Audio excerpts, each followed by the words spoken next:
So I've been running my businesses for a little over a year now, and something that I've learned is that pride really can't and shouldn't exist when you're building or trying to maintain a successful business, which is kind of funny because I think a lot of people start a business rooted in pride, and it's not always done intentionally, but it comes from the mentality of I need to prove myself, I need to achieve X, Y, and Z, and so on.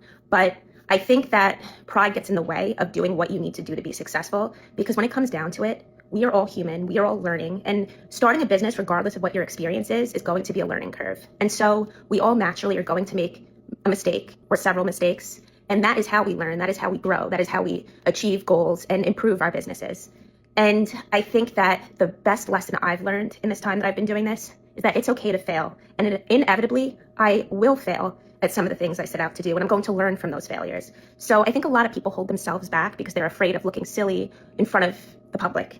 But if anything, I think it's important to fail and to fail fast, because when we overthink things, we end up not trying them or doing what we need to do to actually achieve success because we're so afraid of public perception and how we're going to look. But if we get rid of that fear of failure, not even just getting rid of it, if we ignore it, if we continue to try new things with the understanding and the grace of it's okay if I make a mistake. I'm just trying my best and I'm learning. Another thing is I think that a lot of us fear being annoying or looking delusional. But the truth of the matter is we are going to be annoying to some people. When we're promoting our business, when we're doing our thing, when we're simply being ourselves, it's going to ruffle some feathers. There are people who are naturally going to gravitate towards us and like us. On the contrary, there will be people who are not my cup of tea. And that's fine. That's just not your person or your people.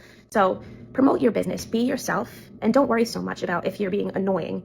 And with that, I think a lot of us worry that we come off delusional. And maybe we are a little delusional, to think that we could achieve these big things, but good on us. That means we have confidence, we believe in our abilities, we believe in our strengths, and we're letting that supersede our insecurities or our weaknesses. Instead of focusing on the negative, we're focusing on the positive, and we're using that information and that positive perception to take those leaps of faith and try new things and start our businesses and grow our businesses. And I think it would be a much better world if we all did that. I think there's a lot to gain from seeing ourselves in a positive light and acting on it. So yeah, maybe we're delusional. It's so easy for us to look at other people and be like, that's amazing that he did this and she achieved this and that he was able to start this multi-million-dollar business, or that she was able to start several businesses. And for some reason, we look at these people and think that they have something that we don't have. They have some sort of advantage, or they've been dealt cards that weren't maybe dealt for us. And so it's out of the realm of possibility.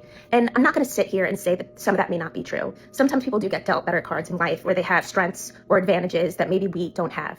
But that does not mean that the goals that we've set for ourselves are outside of the realm of possibility. Yes, we may have to work a little harder. Yes, it might take a little bit longer. But if you have faith, you are persistent, you are positive, and you outline a plan on how you could get from A to Z with a logical perception that it's probably not going to happen overnight, the dreams that you have regarding your life and your business aren't unrealistic or delusional or crazy. And I think that's something that's really important to remind ourselves.